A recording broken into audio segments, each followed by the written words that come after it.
جس آیت کی تلاوت کا شرف حاصل کیا اس آیت کے ایک مشہور و معروف حصے کو سن کے آپ کے ذہن میں یہی آیا ہوگا کہ شاید یہ کوئی موت کے بارے میں گفتگو ہوگی.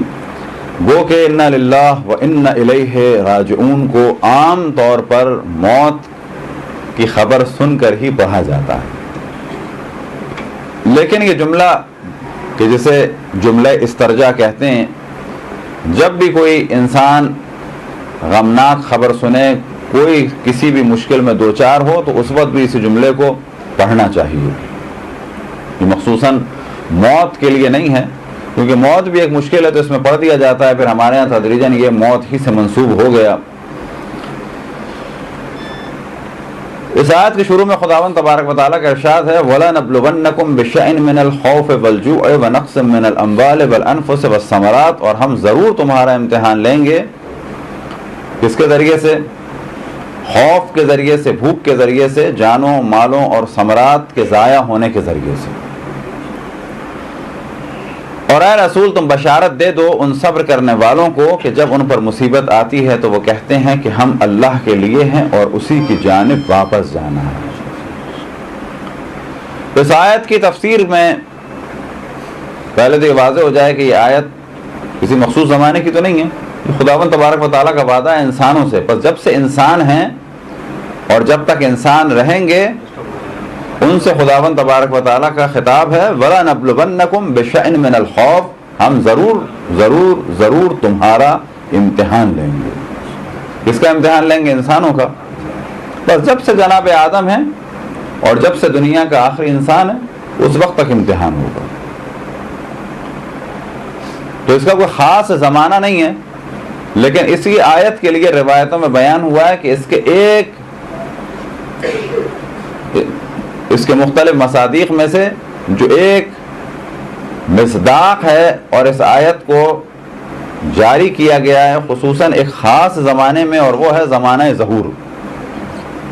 یہ آیت کا مصداق ابھی بھی ہم سب ہیں، لیکن مومنین کے لیے خصوصاً ایک اور زمانہ روایتوں میں نقل ہوا ہے، وہ ہے ظہور کا زمانہ. پھر میں عرض کروں کہ یہ ہمیشہ کی ہے آیت، لیکن اس دور کے لیے خصوصی اس کے لیے تاکید ہے کہ اس وقت امتحان ہوگا مومنین کا. کس کے ذریعے سے؟ بھوک کے ذریعے سے، خوف کے ذریعے سے، بھوک کے ذریعے سے، جانوں، مالوں اور ثمرات کے ضائع ہونے کے ذریعے سے. آج بھی ہماری ذمہ داری یہی ہے کہ جب بھی مشکل آئے تو اپنے آپ کو یہی ہم کہیں اور اپنے آپ کو یہی ہم سمجھیں اور اس چیز پہ یقین ہو کہ ہم اللہ کے لیے ہیں اور اسی کی جانب واپس جانا ہے. یعنی تھوڑے دن کی مشکلات ہیں، تھوڑے دن کے لیے ہم یہاں پر ہیں، اور یہ جو ہم یہاں پر ہیں نہ خود ہم اپنے ہیں نہ کوئی چیز ہماری اپنی ہے. ہمیں جانا ہے خداوند تبارک و تعالیٰ کی بارگاہ میں واپس. واپس کے معنی یہ ہے کہ آئے بھی ہم وہیں سے تھے، جانا بھی وہیں پر ہے. تو وہ زمانہ بلا شک ایک سخت زمانہ ہوگا. کتنا سخت زمانہ ہوگا اگر اس کا اندازہ لگانا چاہیں جو روایتوں میں بیان ہوا، قحط ہوگا، بھوک ہوگی، افلاس ہوگی، کھانا نہیں ہوگا، پینا نہیں ہوگا، دریا خشک ہو جائیں گے، سمندروں میں طغیانی ہوگی، سالوں بارشیں ہوں گی، سالوں بارشیں نہیں ہوں گی، پھر دجال جیسوں کی حکومت ہوگی. وہ زمانہ کیسا ہوگا، کتنی مشکلات ہوں گی، اس کا اگر اندازہ لگانا ہو تو آج کل کے حالات اور واقعات سے لگایا جا سکتا ہے. لیکن ابھی نہ بارشیں ہوئی ہیں 7 سال یا اس سے زیادہ یا اس سے کم.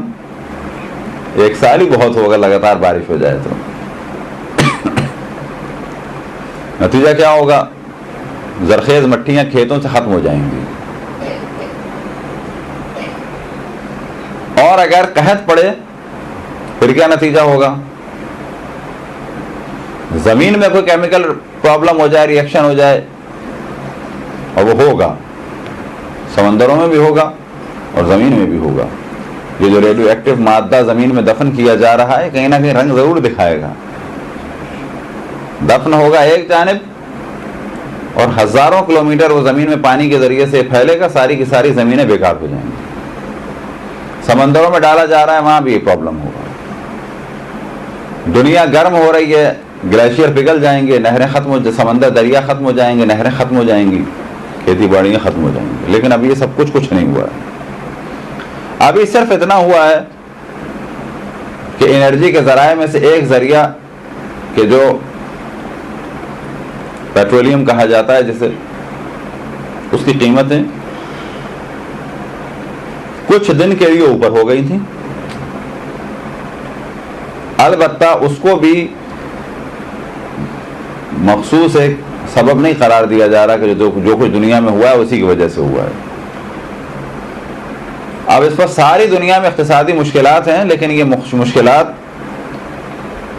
فائنل مشکلات نہیں ہیں، یہ چھوٹی مشکلات ہیں. یہ آخری دفعہ بھی نہیں ہے، پہلی دفعہ بھی نہیں ہے. حالات صحیح ہوں گے، دوبارہ خراب ہوں گے. لیکن یہ حالات کب خراب ہوئے ہیں کہ ابھی نہ قحط پڑا ہے، نہ ابھی غلہ اگنا بند ہوا ہے، نہ دریا خشک ہوئے ہیں، نہ سمندروں کی طغیانی ہے. ابھی یہ حالات نارمل زمانے میں خراب ہوئے ہیں. بڑے بڑے ممالک پریشان، بینکوں کا دیوالیہ نکل رہا ہے، اسٹاک مارکیٹ پوری دنیا میں تقریباً خراب جا رہے ہیں، خرید و فروخت کے اوپر بہت زیادہ نقصان ہو رہا ہے. پھر میں عرض کروں کہ یہ حالات کس میں ہوئے، کس دور میں ہوئے؟ ابھی وہ نہیں ہوا جو کچھ ہونا ہے. یہ کس کی جھلک ہے؟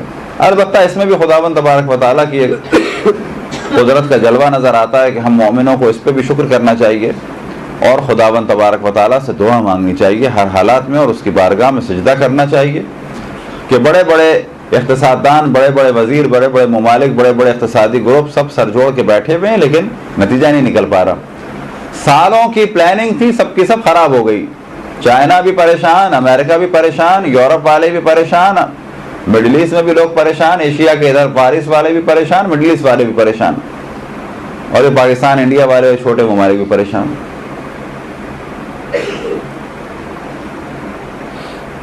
لیکن جو تذکر ہے وہ یہ کہ آج کے دور میں اگر ہم بہک جائیں یا خوشحالی کے دور میں بہک جائیں تو جب دجال ظاہر ہوگا اور مشکلات عروج پہ ہوں گی، اور ایسی مشکلات کہ انہی مشکلات کو مد نظر رکھتے ہوئے اس آیت کا ایک مصداق اس زمانے کو قرار دیا گیا ہے کہ بھوک ہوگی، افلاس ہوگی،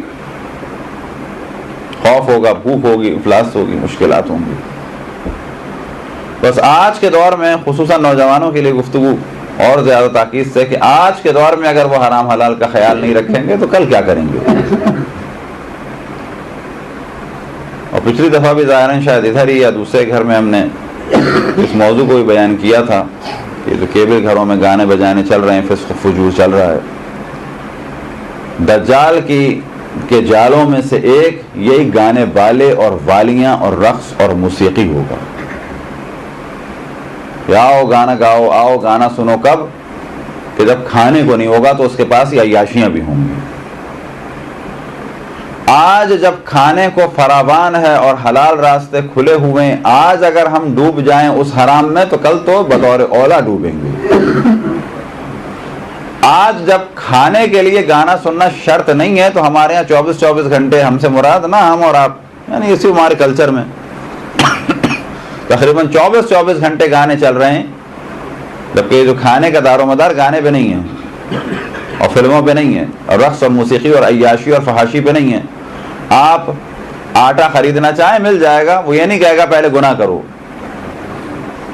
یا خدا کو گالیاں دو، یا رسول اللہ کو گالیاں دو، یا ائمہ کو گالیاں دو. آٹا آپ کو دے گا، پیسے لے گا، چاہے 15 روپے آٹا ہو، چاہے 30 روپے ہو جائے، چاہے 40 روپے ہو جائے، پیسے لے گا فی الحال. لیکن ایک دور آئے گا کہ پیسے بھی ممکن ہے لے، مال بھی وہ جمع کرے، لیکن ساتھ میں وہ تقاضا کرے گا خدا رسول اور ائمہ سے براءت کا اور گناہ کرنے کا. تو آج اگر ہم کنٹرول نہ کر سکیں تو کل تو بطور اولا حالات ہمارے خراب ہو جائیں گے. خصوصاً اگر یہاں پر بھی جو ظن قوی ہے، اور ہمارے خیال میں تو سوال کرنا ہی نہیں چاہیے، یہاں پر بھی اسلامی کیبل کے علاوہ دوسرا چل رہا ہوگا. بالکل. البتہ جو اسلامی کیبل ہے اس کو اور زیادہ اچھا بنایا جا سکتا ہے، لیکن جتنی کوشش نوجوان کر رہے ہیں اس مختصر سے مالی تعاون کے ساتھ وہ بہت زیادہ ہے.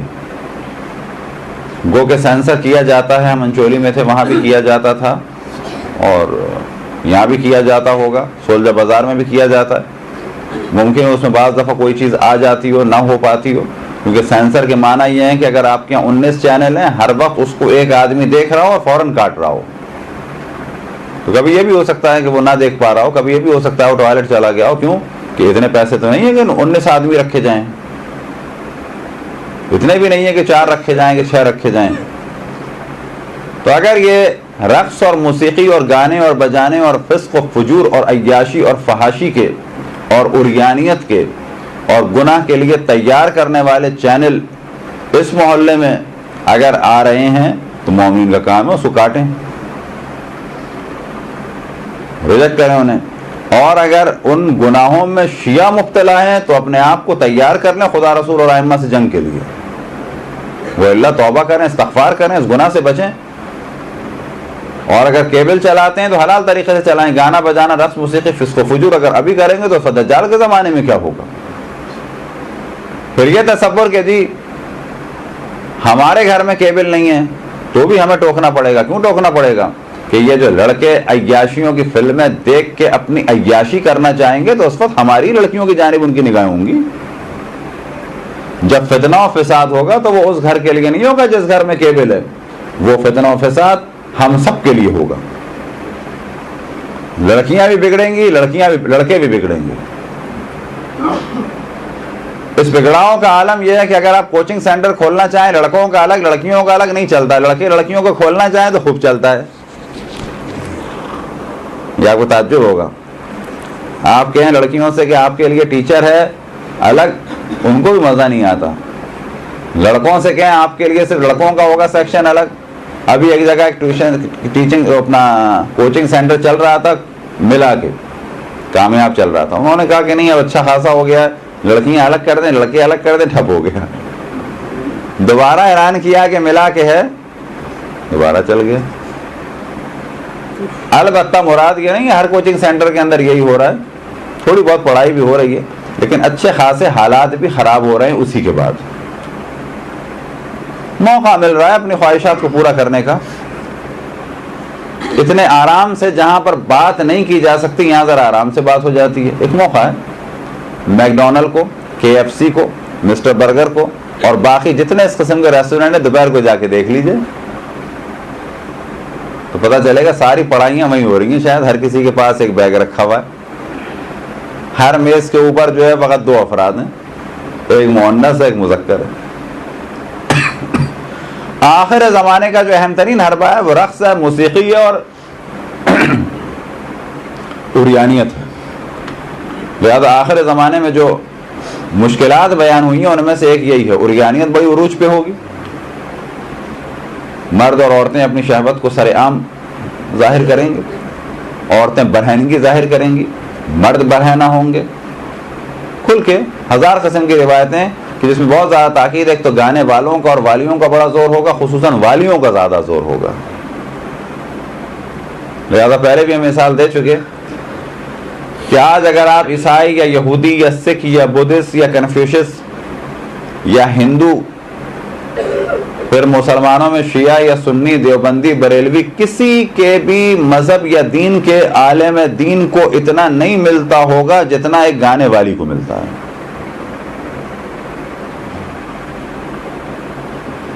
بڑے سے بڑے ذاکر کی آپ ایک مجلس کا لگا لیں حساب اور کسی ایک کم مشہور گانے والی کی محفل کا اندازہ لگا لیں تو آپ کو تعجب ہوگا.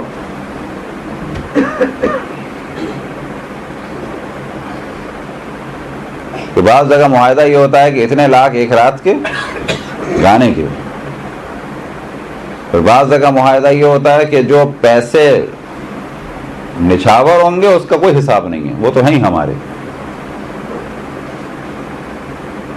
پتہ چلا کہ ایک بڑے سے بڑا ذاکر چاہے شیعہ ہو، چاہے سنی ہو، چاہے عیسائی ہو، چاہے یہودی ہو، چاہے ہندو ہو، اتنا نہیں ہے. نہ ہندو کسی اپنے عالم کو اتنا دینے کو تیار ہے. اگلا سوال کیا جائے کہ دین کی محفل، کہیں بھی دین کی محفل ہو، کوئی 10,000 دینے کو تیار ہے سننے کے لیے، لیکن آپ کو تعجب ہوگا گانوں کے پروگراموں میں 10,000 کی ٹکٹ ہیں. بہت نارمل سی بات ہے، شروع کی ٹکٹ ہے 10,000 کی. ایک دفعہ ہمارے دوست سے بات ہو رہی تھی، انہوں نے کہا 10,000 کا ٹکٹ کہنے لگے، لوگ 5-5 لیتے ہیں. ہم تعجب کر رہے ہیں 10,000 کے اوپر لوگ 5-5 اور 10-10 لے کے رکھتے ہیں کہ اگر اس دوران ہمارے کسی کلاس فیلو نے مانگا، دوست احباب نے مانگا، ہمیں ساتھ جانا ہو تو اچھی کمپنی تو ہو، اگلی دفعہ وہ لے لیں گے 1 لاکھ کے 10 ٹکٹ. تو بہت زیادہ جو برا حال ہوگا اس میں عریانیت و فحاشیت کا. عریانیت فحاشیت کے جو ذرائع ہیں وہ یہی ہیں جو اس وقت آپ دیکھ رہے ہیں. ٹی وی خود حرام نہیں ہے لیکن عریانیت فحاشیت کی وجہ سے حرام ہے. کیبل کا یہی سلسلہ، فلموں کا سلسلہ، اب جو ہے کمپیوٹر کا بہت بڑا دخل ہو گیا ہے. لہذا کمپیوٹر اگر لوگوں کے گھروں میں ہے، کوشش کریں کہ اگر محلوں میں کیبل وہ اپنا کیفے نیٹ ہے ان پہ بڑے لوگ چھاپا ماریں جا کے. اور ظاہر ہے آپ میں سے بعض لوگ کمپیوٹروں سے تو آشنا ہیں، جہاں سے بھی اس کا مین سرور ہے اس پہ بھی چھاپے ماریں. اور اگر آپ دیکھ رہے ہیں کہ وہ کیبنوں کو اور کمپیوٹروں کو دے رہے ہیں عیاشی کے لیے، بلا شک بغیر کسی تردید کے ان کیفے نیٹس کو بالکل باہر نکال دیں. پہلے ٹوکیں نہیں مانتے ہیں تو توڑ کر دیں جا کے، لیکن محلے کے بچوں کو عیاشیوں کا سامان فراہم نہ ہونے دیں. کوئی کہے گا دوسرے محلے میں چل رہا ہے وہاں چلنے دیں، وہاں بھی جا کے جس بھی فرقے کے لوگ رہتے ہیں ان کو سمجھائیں کہ کیا ہو رہا ہے. ایسی ماحول بنے گا. لیکن اگر اپنے گھروں کے اندر ہے تو اجازت نہ دیں کہ پتہ چلا پہلے تو لڑکا جو ہے وہ پڑھتا ہی نہیں تھا، اب کمپیوٹر جب سے آیا ہے تو پڑھتا ہے، تو 5-5 گھنٹے لگاتار پڑھتا ہے لیکن دروازہ لاک کر کے پڑھتا ہے. پوچھا جائے کون سی یونیورسٹی کے لیکچر جو ہیں کمپیوٹر پہ آ رہے ہیں جو یہ آن لائن پڑھ رہا ہے، یا اس نے کون سی سیڑھیاں لگائی ہیں کمپیوٹر کے اندر لیکچر کی، فزکس کی لگائی ہے یا کیمسٹری کی لگائی ہے. بہت تحقیق کریں تو آپ کو نظر آئے گا بایولوجی کی چل رہی ہے شاید. یہ 8 گھنٹے. لہذا یورپ اور امریکہ میں بھی اس وقت جو بات کی جا رہی ہے، کیا کی جا رہی ہے، حتیٰ چائنا میں اور سنگاپور میں بھی اس موضوع پہ بات ہوئی. کیا بات ہوئی کہ جو کمپیوٹر ہے وہ کامن روم میں ہو، لگا رہے کامن روم میں ہو. کیا مذائقہ ہے کہ کمپیوٹر کامن روم میں ہو؟ کون سی ایسی پڑھائی ہے کہ جس کے لیے اسے بند کیا جائے دروازے کو؟ تو گھروں کے اندر نوجوانوں کے لیے جو خصوصاً ایک چیز ہے، اس میں لڑکیاں بھی برباد ہو رہی ہیں، لڑکے بھی برباد ہو رہے ہیں، وہ ہے کامن روم میں کمپیوٹر ہو. اور بلا شک 1-2 گھر کے لوگ اس کو سیکھیں کیا ہو رہا ہے کیا نہیں ہو رہا، کیا ہو رہا ہے کیا نہیں ہو رہا.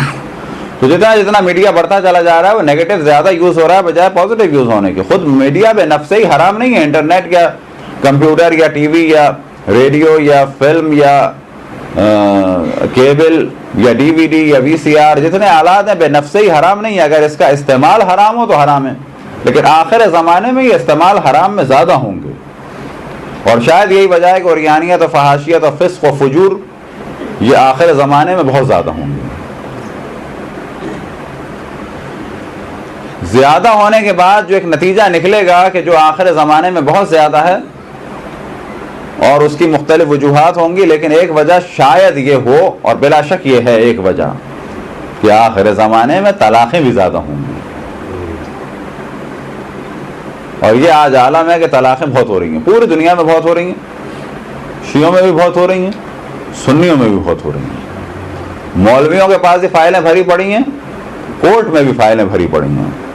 بعض جگہ مولوی بھی دھاندلی سے طلاقیں پڑھا رہے ہیں، کورٹ بھی دھاندلی سے طلاقیں پڑھا رہے ہیں. یہاں تو ہمارے شریعت بورڈ بنا ہوا ہے، جو لڑکی جائے طلاق مانگے اس کو تھوڑے پیسوں میں طلاق مل جاتی ہے. بالآخر ادھر سے بھی حرام ادھر سے بھی حرام کام ہو رہا ہے. طلاقوں کے اوپر بہت زیادہ فراوان، نہ کورٹ میں لانے کی کوشش کر رہا ہے، علماء جو واقعاً عالم ہے وہ ملانے کی کوشش کر رہے ہیں، لیکن بعض نے دکانیں کھول لی ہیں کیونکہ پتہ ہے کہ ملائیں گے تو کچھ نہیں ملے گا، جدا کرائیں گے تو ملے گا.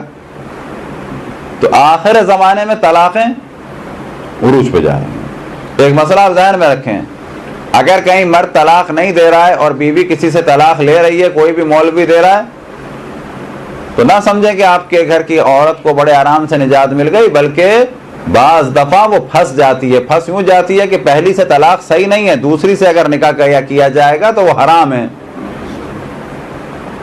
تو بہت زیادہ تحقیق کریں، جستجو کریں کہ یہ جو طلاق فلانے نے پڑھائی ہے بغیر شوہر کی اجازت کے، کیا یہ صحیح ہے یا اس نے اپنی جیب گرم کر کے لیٹر لکھ کے دے دیا ہے. اسی طرح جو کورٹ کی طلاقیں ہیں کیا وہ صحیح ہیں؟ بالکل باطل ہے. یاد رکھیں کورٹ کی طلاق کے بعد دوسری شادی نہیں ہوتی جب تک صیغے نہ پڑے جائیں. نتیجہ کیا ہوگا؟ کسی نے کورٹ سے طلاق لی یا غلط طلاق ہو گئی اس کی، اس نے دوسری شادی کر لی، 10 سال کے بعد اگر اس عورت کو مسئلہ پتہ چل رہا ہے کہ میری شادی غلط تھی اور کورٹ کی طلاق صحیح نہیں ہوتی، تو عیناً اس کو اسی وقت اپنے اس دوسرے شوہر سے کہ جو اس کا شوہر نہیں ہے، جس کو وہ شوہر سمجھ رہی تھی، واجب ہے کہ فوراً الگ ہو جائے. اور یہ بیوی کس کی کہلائے گی؟ ابھی بھی اس پہلے والے کی. تو ان مسائل کو خود مومنین کو جاننا چاہیے کہ اس پہ ٹوکیں، اس پہ روکیں. تو خیر آخر زمانے میں طلاقیں عروج پہ ہوں گی. طلاقوں کی ایک وجہ یہی ہے کہ عیاشی، فحاشیت، فلمیں. ہوتا کیا ہے کہ بہت زیادہ انسان آئیڈیلسٹک ہو جاتا ہے، ہر وقت ایک آئیڈیل کی تلاش میں رہتا ہے. پتہ چلا محترمہ جو ہیں نہ صورت کی، نہ شکل کی، نہ پڑھائی کی، نہ لکھائی کی، ذہن میں ان کے ہیرو گھوم رہا ہے. یہی حال محترم کا ہے کہ وہ بھی ان کے ہمیشہ ایک ہیروئن نظر آ رہی ہے. بقول ایک صاحب کہ ہم اتنے ساتھ بمبئی میں رہے، ہمیں کوئی خوبصورت لڑکی نظر نہیں آئی. وہ تو ظاہر ہے چند ہوتی ہیں خوبصورت، ان میں کی بھی ڈینٹنگ پینٹنگ کی جاتی ہے، اتنا زیادہ ان کا جو ہے وہ میک اپ کیا جاتا ہے، تب جا کے جلوہ نظر آتا ہے. آپ چاہ رہے ہیں ایسی حوریں آپ کو بھی مل جائیں، تو ایسی حوریں تو اتنی کم ہیں کہ وہ ہر کسی کو نہیں ملیں گی. پھر جتنے ہیرو ہیں لوگ سمجھتے ہیں کہ واقعی یہ بہت خوبصورت ہیں. کچھ ان میں سے خوبصورت ہوتے ہیں، باقی بہت نارمل سے ہوتے ہیں. وہ ڈینٹنگ پینٹنگ اتنی ان کے کی جاتی ہے، وہ اللہ آپ ان کو دیکھیں تو بعض کے آپ دیکھیں گے بدبو آ رہی ہے، دانت پیلے ہیں. سامنے والے کا ایک اعتراض ہی یہی ہے کہ ان کے ساتھ بات ہی نہیں کی جاتی، ان کے تو بدبو آتی ہے. آدمی عجیب و غریب ہے، بدتمیز قسم کا ہے، فلموں میں آپ کو اچھا لگ رہا ہے. وہ اسی ہمارے معاشرے کے سٹینڈرڈ کے لوگ ہیں جس کے ہم لوگ ہیں، کوئی الگ کوئی مخلوق نہیں ہے. لیکن بلاخر ٹی وی نے اور فلموں نے نتیجہ دکھایا کہ لوگ بالکل ایک آئیڈیل کی تلاش میں ہو گئے ہیں. پھر اس کے بعد جو ایک بہت بڑا دخل ہے ان شادیوں کی ناکامی میں، محترم محبوب کسی کے ہوئے، شوہر کسی کے ہوئے، محترمہ محبوبہ کسی کی تھیں اور زوجہ کسی کی ہوئی. شادی ان دونوں کی آپس میں ہوئی ہے، دل دونوں کے ابھی تک ایک کا ادھر ہے شرق میں، ایک کا ادھر ہے غرب میں. اگر شادیاں ان کی بھی ہو گئی ہیں تو بھی دلوں میں خواہش یہ ہے کہ کاش اس کی طلاق ہو جائے تو میں اس سے شادی کر لوں. یہ ادھر سوچ رہی ہیں کاش یہ مجھے طلاق دے دے یا مر جائے اور وہ اب تک کوارا بیٹھا ہے، میری اس سے ہو جائے. جب شادیوں میں بعض جگہ یہ کیفیت ہوگی تو ہوگا کیا؟ یہ وہ کیسے سے آپ کو تعجب ہوگا کہ جو خود ہمیں دیکھنے کو اور سننے کو ملتے ہیں، اور بعض دفعہ تو ایسے لطیفے ہوتے ہیں کہ ہنسی آتی ہے کہ کیا ہو رہا ہے. کہ جن میں سے ایک واقعہ وہ کہ ہم نام نہیں لیتے اور کسی کو توجہ بھی نہیں ہوگی کہاں کا ہے کیا ہے، لیکن ایک سچا واقعہ ہے کہ ہم خود ایک جگہ ملانے کے لیے گئے تو راستے میں لڑکے والوں نے یہ کہا کہ بھئی یہ تو ایسا کیس ہے اور ایسا کیس ہے. ہم نے کہا وہیں جا کے بات ہوگی. انہوں نے جو بات بتائی تھی وہ بات عجیب سی تھی. میں نے کہا وہیں جا کے بات ہوگی. تو خیر وہاں جا کے بڑی کوشش کی لڑکی کو ملانے کی، اور یہ لڑکی جو ہے وہ کنٹرول ہونے والی نہیں تھی. تو وہی والی بات جو انہوں نے وہاں کہی تھی، انہوں نے کہا کہ اچھا یہ بتاؤ کہ یہ ہوا تھا. لڑکی کہتی ہے ہاں ہوا تھا. وہ کیا ہوا تھا؟ آپ کو تعجب ہوگا کہ شادی ہو گئی ہے، شادی کے بعد یہ سچا واقعہ ہے، خود ہم نے ڈیل کیا ہے اس کو.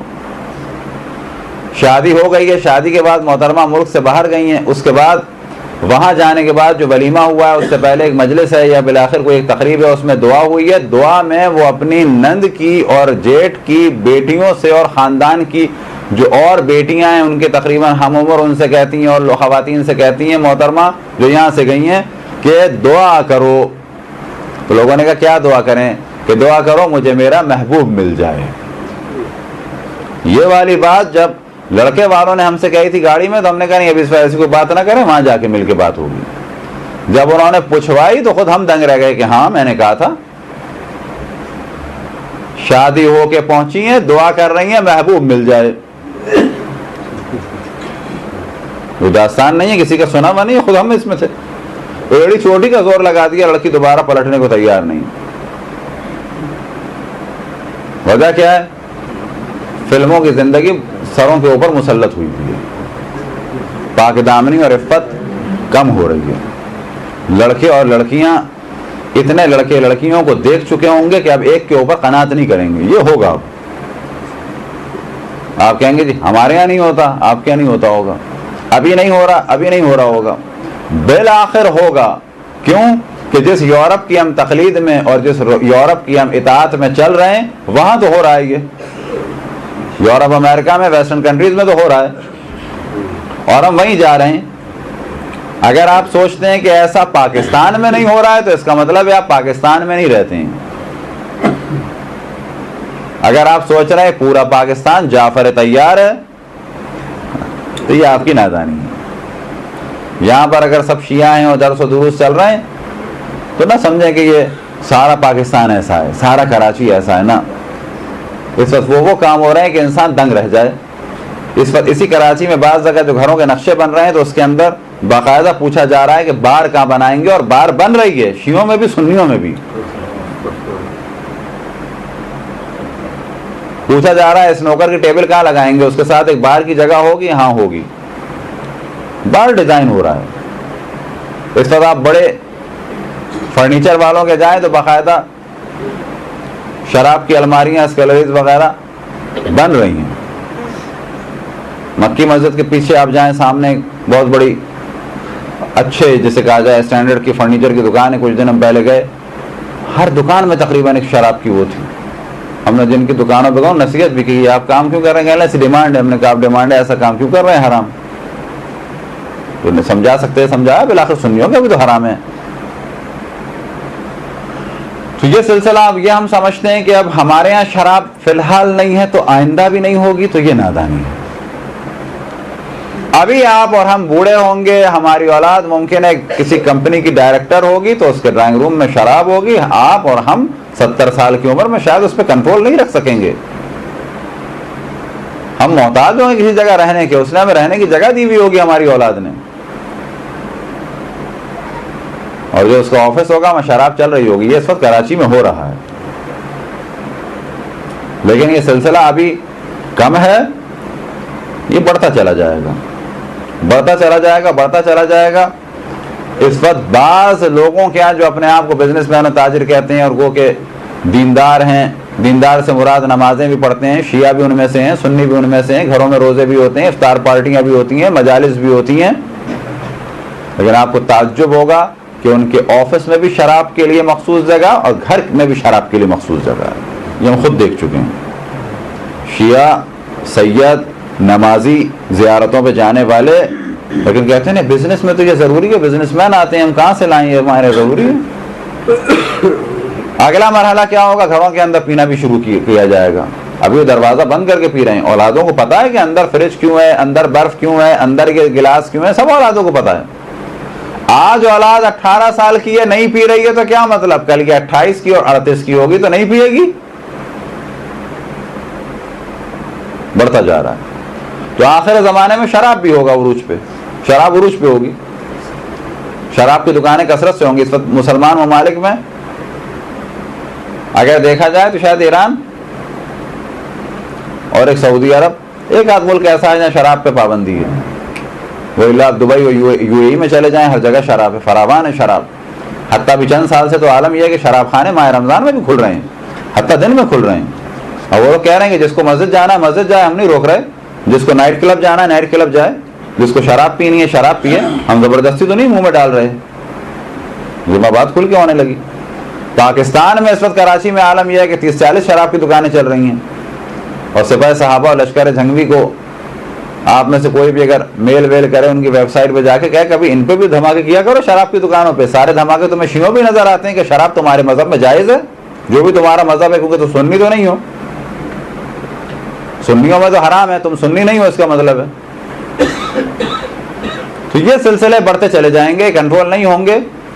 لیکن اگر کنٹرول ہوں گے اور ہم بچ سکتے ہیں اپنے گھر والوں کو, عزیز اور رشتہ داروں کو, اعزا کو, اقربا کو, محلے والوں کو بچا سکتے ہیں کچھ دنوں کے لیے, 1 صدی کے لیے, 2 صدی کے لیے, یا 10 سال یا 20 سال کے لیے. وہ کس کے ذریعے سے؟ امر بالمعروف اور نہی علی المنکر کے ذریعے سے. صلوات پڑھیں پر محمد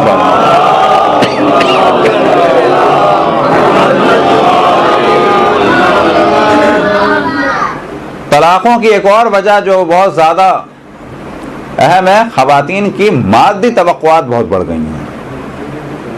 10,000 شوہر کما رہا ہے تو کم ہے, ظاہر 10,000 آج تو کل کو اتنا نہیں ہے. 20 کما رہا ہے تو کیا ہے, زیادہ ہے, وہ بھی کم ہے. آپ کے خیال میں تنخواہ 50 ہو جائے گی تو کیا زیادہ ہے؟ 50 بھی کم ہے. آپ کو تعجب ہوگا کہ جن کے یہاں 10 لاکھ آمدنی ہے 10 لاکھ کم پڑ رہے ہیں. اسٹینڈرڈ اتنا آرٹیفیشل مینٹین کیا جا رہا ہے, اتنا تظاہر کیا جا رہا ہے, اتنا ظاہر کیا جا رہا ہے کہ جتنے پیسے آ رہے ہیں اتنا کم ہے. اس وقت ایک متوسط گھروں کے اندر ایک پرابلم کہ جو عام طور پہ ہم خواتین کو اپنے مدرسوں میں ادھر ادھر توجہ دلاتے ہیں, اور اختلافات اور ٹینشن کا ایک سبب جو ہے وہ یہ بھی بنا ہوا ہے, خواتین کی بہت زیادہ توقعات پیسے کے اعتبار سے. یعنی فرض کریں جی ان میں نہیں ہے, گناہوں میں نہیں ہے, سابقہ زندگی پاک تھی, اس وقت بھی کسی سے کوئی تعلق نہیں ہے, لیکن کیا ہے, خرچے اور توقعات اتنی ہے کہ شوہر کو تنگ کیا ہوا ہے, زندگی خراب ہوئی ہوئی, دونوں ایک دوسرے کے دشمن ہوئے ہوئے ہیں. ان میں سے ایک کام جو بہت زیادہ عام ہے اور ممکن ہے کہ خواتین سنیں تو اس پہ توجہ دیں. پتہ چلا شوہر کما رہا ہے 10,000 15,000, بیسیاں ڈلی ہوئی ہیں. چلیں اگر بیسیاں ڈلی ہوئی ہیں واقعی گھر کو چلانے کے لیے تو بہت اچھی بات ہے. تو چلو جی ایک نکلے گی تو بیٹی کا کچھ بنا دیں گے, دوسری نکلے گی کوئی فرنیچر لے لیں گے, تیسری نکلے گی گھر کو مینٹین کریں گے, بڑی اچھی بات ہے. پتہ چلا ساری بیسیاں ڈلی ہوئی ہیں کہ میری فلانی بہن کی شادی ہوگی تو اس وقت یہ نکلے گی 10,000 مجھے 20,000 اس کو دینا ہے اور 25,000 کے اپنے جوڑے بننے ہیں. بھائی کی شادی ہوگی تو اس میں 20,000 کا مجھے سیٹ دینا ہے. تنخواہ کتنی ہے شوہر کی؟ 15,000. ہر شادیوں میں کتنا جا رہا ہے؟ 20,000 30,000 40,000 50,000. اب تو نوبت یہ ہے کہ بعض جگہ سننے میں آتا ہے شوہر کتنا کما رہا ہے؟ 15,000. بھائی کو شادی میں کتنے دیے؟ 50,000 کا سیٹ. 50,000 کچھ بھی نہیں, 2.5 تولے بنے گا, 2.5 بھی نہیں بنے گا. بلکہ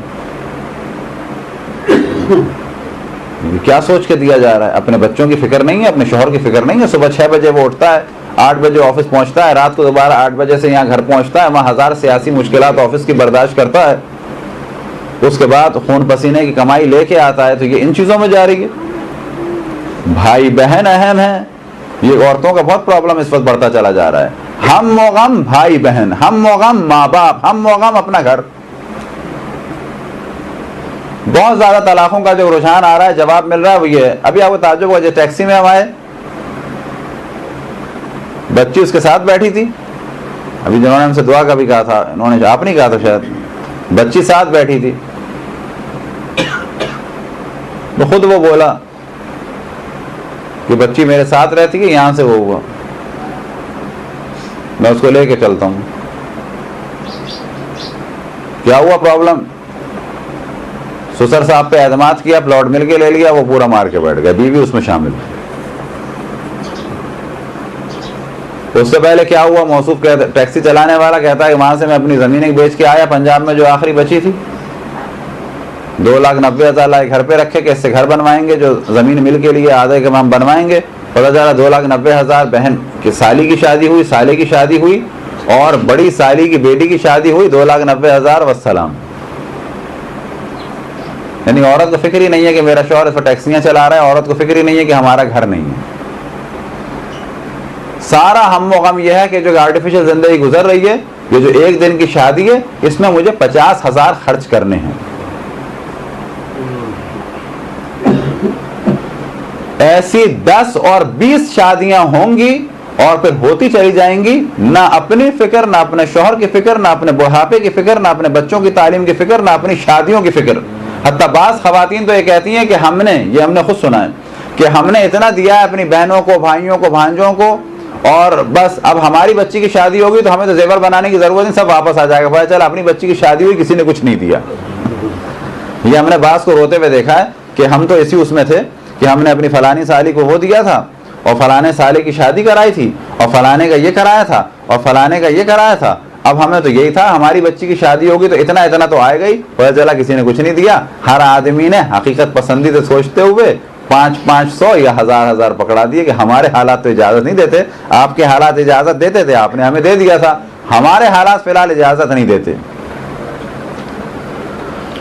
تو ایک بہت بڑی پرابلم گھروں کے اندر یہ ہے کہ جس میں ایک بہت بڑا دخل خواتین کا ہے. کوئی ضرورت مند ہو انسان کرے, دینا ہو ادھار کی نیت سے دے, لیکن اپنے آپ کو قربان نہ کرے, اپنے گھر کو برباد نہ کرے, اپنی زندگی کو برباد نہ کرے, خود بھی سادگی سے رہے. دوسرے کی شادی ہو رہی ہے, وہ کہتا ہے 20,000 چاہیے مانجے کے لیے, کو مانجا, ہم اپنا خود مانجا نہیں کریں گے تو تمہیں کیسے دے دیں مانجے کے لیے پیسے, 25,000 حرام کے لیے پیسے دے دیں, ضروری ہے یہ؟ ادھار چاہیے دے دیں گے, کب دو گے؟ گواہ بنائے انسان. یہ وہ چیزیں ہیں کہ اس کے بغیر زندگی خراب ہو رہی ہے. تو خلاصہ کلام یہ کہ آخر دور میں طلاقیں ہوں گی, عروج پہ ہوں گی, گناہ عروج پہ ہوں گے, فسق و فجور عروج پہ ہوگا, رقص اور موسیقی عروج پہ ہوگا. جو سب سے زیادہ اہم کام ہے وہ یہ ہوں گے. جب یہ ہوں گے تو اس کے بعد معاشرہ پورا کا پورا گرتا چلا جائے گا, معاشرہ پورا کا پورا خراب ہوتا چلا جائے گا. کس اعتبار سے؟ مذہبی اعتبار سے اور اخلاقی اعتبار سے. ختم ہو گیا سب, عفت پاک دامنی کا وہ وجود نہیں رہا. لیکن ایسا نہیں ہے کہ وہ تصور کرے جتنے بھی لڑکی لڑکا وہاں پر ہیں مسلمان سب برباد ہیں. نہیں, پرسنٹیج کے اعتبار سے, کیونکہ والدین یورپ امریکہ کے ایسے ہیں کہ اتوار کو اپنے بچوں کو اسلامک سینٹر میں ضرور لے جاتے ہیں, لہٰذا پرسنٹیج کے اعتبار سے یورپ میں رہنے والے شیعہ بچے یہاں کے بچوں سے بہتر ہیں پرسنٹیج کے اعتبار سے.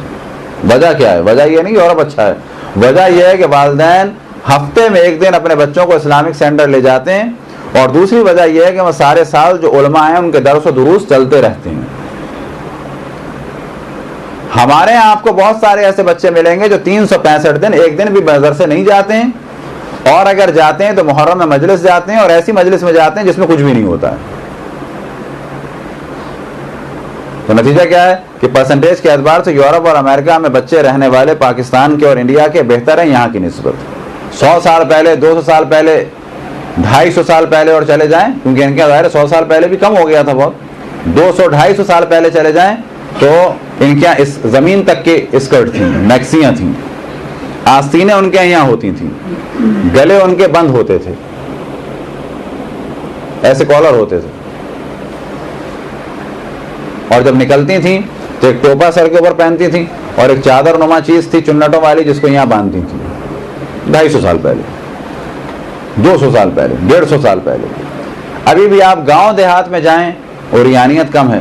ابھی بھی آپ امریکہ میں چلے جائیں جو اسپینش قبائل ہیں, اسپینش مانے جاتے ہیں, ابھی بھی ان کا ڈریس ہے, آستینیں اتنی ہوتی ہیں اور اس طرح کالر والی قمیضیں ہوتی ہیں, شرٹ جو ہے وہ اسکرٹ کے اندر ہوتی ہے اور اسکرٹ ان کا یہاں تک ہوتا ہے, بالکل جسم ڈھکا ہوا.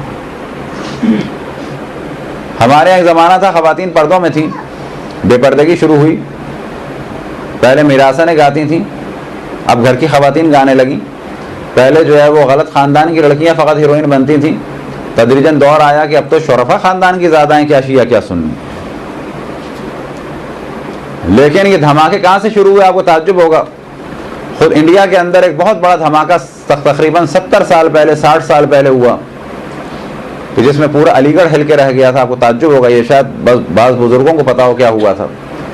علی گڑھ یونیورسٹی میں, علی گڑھ میں جو ایک مین کالج تھا عبداللہ گرلز کالج, سر عبداللہ کا, ان کی 2 بیٹیاں تھیں اور دونوں بہت زیادہ پڑھی لکھی تھیں. ایک آخر تک پروفیسر رہیں کہ جن کا نام تھا خورشید, جن کا نام تھا ممتاز, وہ آخر تک پروفیسر رہیں اور کالج ان کے ہاتھ میں رہا. دوسری بیٹی کہ جس نے اس وقت ڈبل ایم میں انگلش میں کیا, کب کی بات ہے, کبھی تصور کر سکتے ہیں, تقریباً 40 ڈبل ایم میں کیا, شادی ہو گئی, اور اس کے بعد محترمہ بمبئی پہنچی اور ہیروئن بن گئی. پورے انڈیا میں تہلکہ تھا خصوصاً علی گڑھ میں تہلکہ تھا کہ یہ کیا ہوا، سر عبداللہ کی بیٹی، اتنا بڑا کالج چلانے والا اور دیندار خاندان، اس کی بیٹی جو ہے وہ ہیروئن بن گئی. کیا نام رہا محترمہ کا؟ خورشید مرزا. بعد میں وہ یہاں بزرگوں کا کردار کرتی تھی بڑھاپے میں ٹی وی پہ. دھماکہ کر دیا تھا، پورا انڈیا ہل کے رہ گیا تھا. تو آپ کیا سمجھتے ہیں اس دھماکے کا نتیجہ نہیں نکلا؟ اس دھماکے کا نتیجہ یہ نکلا کہ تدریجاً چیز نارمل ہونے لگی، نارمل ہونے لگی. ایک دن کے اندر نہیں ہوا، 2 دن کے اندر نہیں ہوا، ابھی بھی اتنا نارمل نہیں ہوا کہ جی ہمارے گھر کی خواتین بڑے آرام سے چلی جائیں، لیکن بالآخر پہلے سے زیادہ ہو گیا. لیکن آئندہ 30-40 سال میں کہا جائے گا جس طرح ٹیچنگ کا جاب ہے، کوئی بات نہیں، ہماری بیٹی کیا کر رہی ہے، ڈائریکٹر ہے، دوسرا کہے گا پروڈیوسر ہے، تیسرا کہے گا جی اس وقت وہ اسکرپٹ لکھی، چوتھا کہے گا وہ ہیروئن ہے، دوسرا کہے گا وہ ڈراموں میں کام کر رہی ہے، وہ آج کل کیا کر رہی ہے، وہ پارٹ ٹائم اسٹیج پہ کام کر رہی ہے. تدریجاً 50 سال کے اندر چیز نارمل ہو جائے گی اگر ہم لوگوں نے نہیں روکا، امر بالمعروف نہیں کیا، نہیں علی المنکر نہیں کیا. لیکن یہ کام ظہور سے پہلے بڑے شدید کام ہوں گے. ایک ہمارے استاد کے بقول کے ظہور سے پہلے شادیاں مومنین کی بڑی مشکل سے ہوں گی. یہ ان کا ایک نظریہ تھا، خاص تحلیل تھا، کسی روایت سے میں نکالا تھا کہ اس روایت کو خود ہم نے نہیں دیکھا، اور اس کی وجہ یہ بیان کی کہ مومن کو مومنات مشکل سے ملیں گی اور مومنہ عورت کو مومن مشکل سے ملے گا. نتیجہ کیا ہوگا کہ بیٹھے ہوئے ہوں گے یہ لوگ. آج بھی تقریباً یہی کیفیت ہو رہی ہے، اور خصوصاً نوجوان اور نوجوانوں کے گھر والے اس چیز کی جانب توجہ دیں کہ ایسی باتیں نہ ہوں کہ جتنی لڑکیاں دیندار یا مدرسوں میں پڑھ رہی ہیں، بعض دفعہ خود ہمارے یہی سید زادے کے جن کے گلوں میں کچھ بھی نہیں ہے سوائے سید کی تختی کے، وہ کہتے ہیں کہ ہمیں دیندار لڑکی نہیں چاہیے. بعض دفعہ مائیں اور باپ کہتے ہیں کہ ہمیں پردے والی لڑکیاں نہیں چاہیے، نارمل لڑکی چاہیے. نارمل لڑکی کیا ہوتی ہے؟ اس کا مطلب ہے ماحول خراب ہو رہا ہے. یہ کہاں تک جائے گا؟ اس سے اپنے آپ کو بچانا ہے.